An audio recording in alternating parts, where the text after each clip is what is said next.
Well, an absolute mess. Dozens of calls today to boycott Absolute Vodka. People outraged over this ad showing Mexico reclaiming several southwestern states. The vodka company apologizing. My next guest absolutely not accepting. He still boycott. Jason Rochak is with Fire Coalition. So, Jason, this was intended for a Mexican audience, so I don't know how the company thought that those north of the border wouldn't see it, but we did, and they said, no offense, you're offended.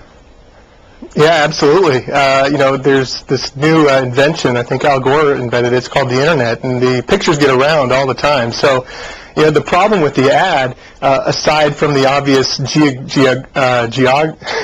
geographic problems, is going to be the ability that it gives for anti-American organizations like MALDEF and La Raza and the Chicano student movement to actually breed anti-American sentiment.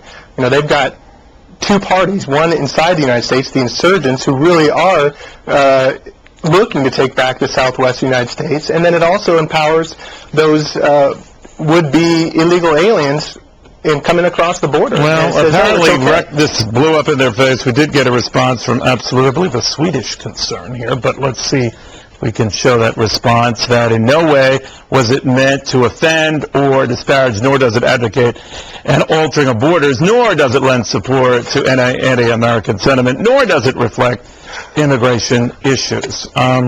But it reflects all of the above.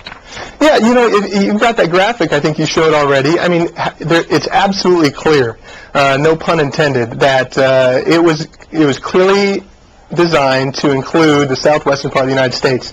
Now, there's no one in the right mind, any rational person, can think that there was any other interpretation than what it was. Okay, bottom line, damage is done. So now they've ticked off the people in Mexico who they were targeting this ad for taking it back. They've ticked off drinkers in the United States for running it in the first place. So this Swedish concern is going to be stilling, I guess, right?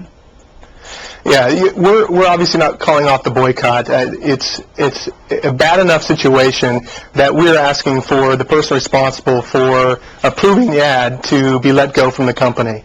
And this just goes to a larger concern. As I mentioned, some of those organizations who are very well funded, who this plays into their hands, it's being used as a tool. And those organizations have a lot of money to encourage and incite that type of behavior from those insurgents in the U.S. and the illegal aliens. And, if we're to continue doing this as the Fire Coalition, as the American people, we're going to need a lot more support when it comes to both finances and volunteers. So we're looking for both. Okay.